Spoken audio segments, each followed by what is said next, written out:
Hi, my name's Danielle Dempsey. I am the creator of Danielle Motivates, and today I'm here to talk to you about getting desperate for change.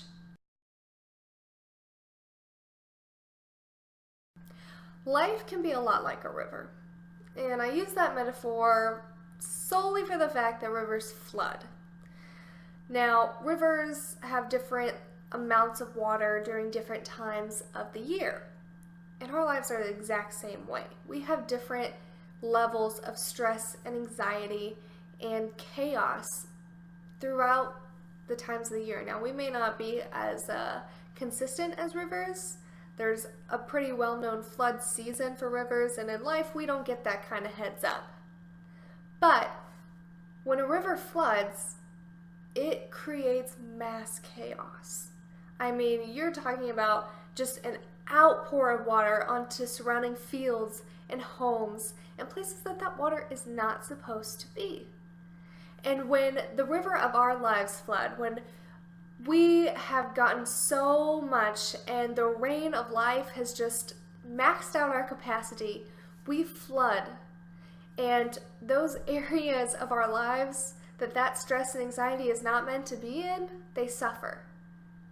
So when you feel life making you desperate, when you don't know what to do, why things are the way they are, and you can feel yourself getting to that breaking point, I want to teach you how to take that desperation, to harness it, and get desperate for change.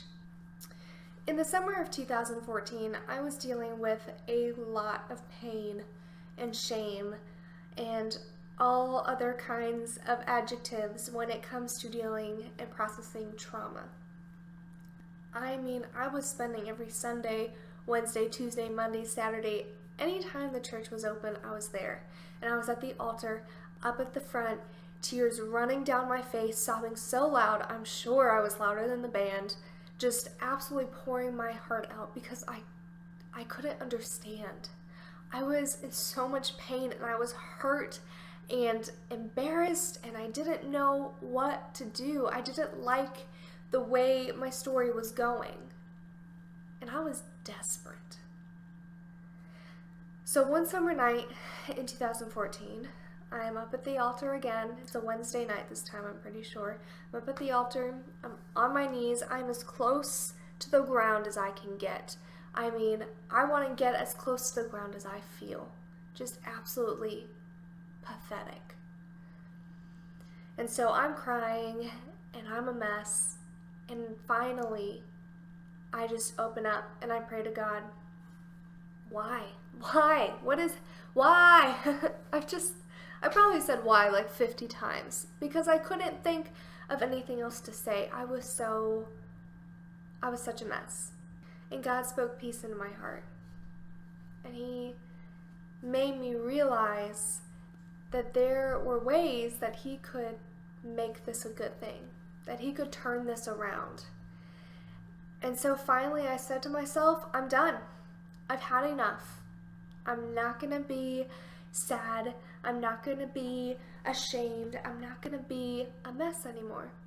I was done letting the rain of life flood me. And so I took all that desperation, I harnessed it, everything that I was feeling, I took it and I stuffed it and like compressed it into this superpower of energy and determination and commitment to change my life. And that's what I did. Maybe you think, cool story, but you really don't care about my life. Fair. So let's get to the point where I tell you how I did that. So I want to first start with what it takes to get to that point where you can use your desperation for good, can use your desperation for change. Because you have to get a point to where you can do that. Most of us, at least not myself, don't immediately have something terrible, tragic happen and then just ready to go, ready to be a game changer and completely turn my life around. That's usually not how it works for most people. We usually have a process. For me, what the tipping point was, after all of those nights crying and all of those nights feeling sorry for myself, finally I thought, I remember thinking, anything is better than this. Anything is better than the way that I feel right now. And that thought, that concept, that literally anything was better, was what gave me the courage to take that first step. Because I wasn't thinking about changing my life into something completely different. I was just thinking, I just don't want to feel this crappy. I want to feel at least somewhat better. And so I started making small steps towards change. Once you make that commitment, once you say to yourself, I'm done being at this point in my life, I'm ready for change, really focus on harnessing your willpower and working on your self-discipline, because those are the two things that are going to get you the farthest in life. And in fact, I even have a blog post about that. Shameless plug. But no, really not shameless, because I did pour a lot of thought into that, and I think that it can help you if you aren't sure where to start as far as working on your willpower and self-discipline, because they're like a muscle and you have to work them out in order for them to have any kind of strength. So anyways, I started working on those personally. Then what I did was I started addressing my thoughts, because a negative mindset is absolutely the number one way to destroy yourself. A negative mindset is the number one way to ensure that you will not have the life you want. So in order to attain the goals you want, in order to see a change in life, in order to take that desperation and condense it into this really potent soup, I don't know where I'm going with this. Forget that. Okay. You need to address what thoughts are holding you back. You need to address the fact that you are having negative thoughts, and those negative thoughts are having a negative impact on your life. So have an honest one-on-one with yourself. Is there any other thing than one-on-one? I don't think so. But have an honest conversation. Sit down with a piece of paper and write down all of the negative thoughts you have. What is holding you back? You need to think, find it, and address it. So once I had a list of about 4 or 5 main thoughts I had that I knew were detrimental to my self-confidence, to my progress, to me as a person, I knew they were bad. They were just bad juju. Once I identified those 3 to 4 things, then I wrote rebuttals.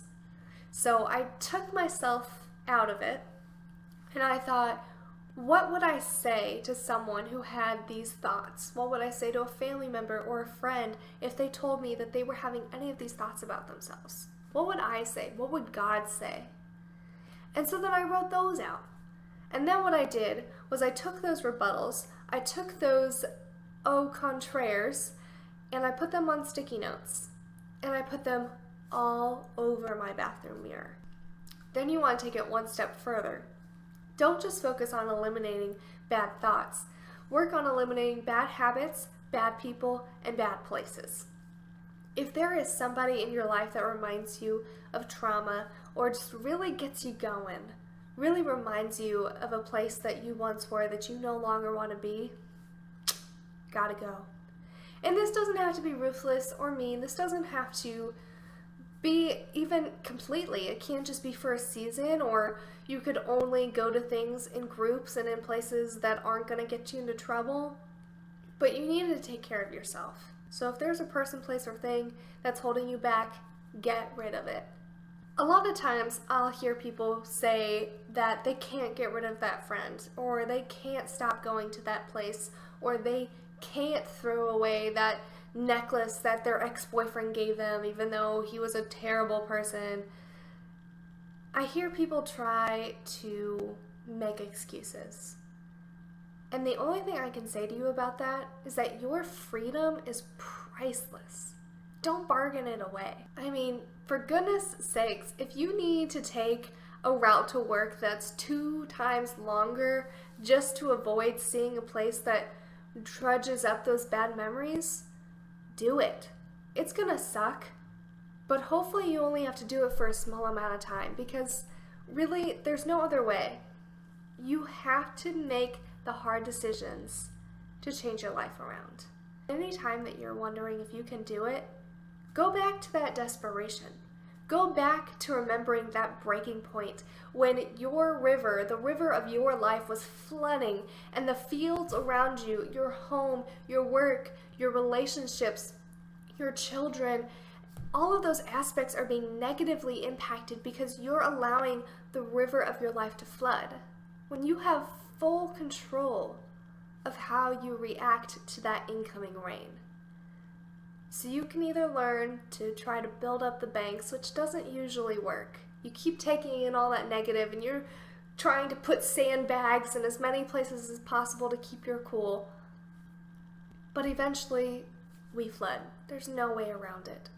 The only way to get your life back on the right track is to stop the rain, to figure out ways to pull out the sun, to dry it all up, to push the clouds away. I'm really going with this metaphor. Now, when I say stop the rain, obviously I don't mean stop bad things from happening to you. There's no way to do that. Life happens. But what I do mean is that you can choose how much it affects you. You can choose how you react to it emotionally. We have control over our emotions, over what we do with incoming information, incoming life events. And so it's up to you to decide how you're going to react to those. I have full confidence that you can do this. Because if I can do it, anyone can do it. I mean, I was completely unprepared for what happened to me. And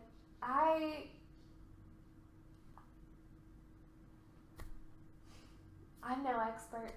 I'm not.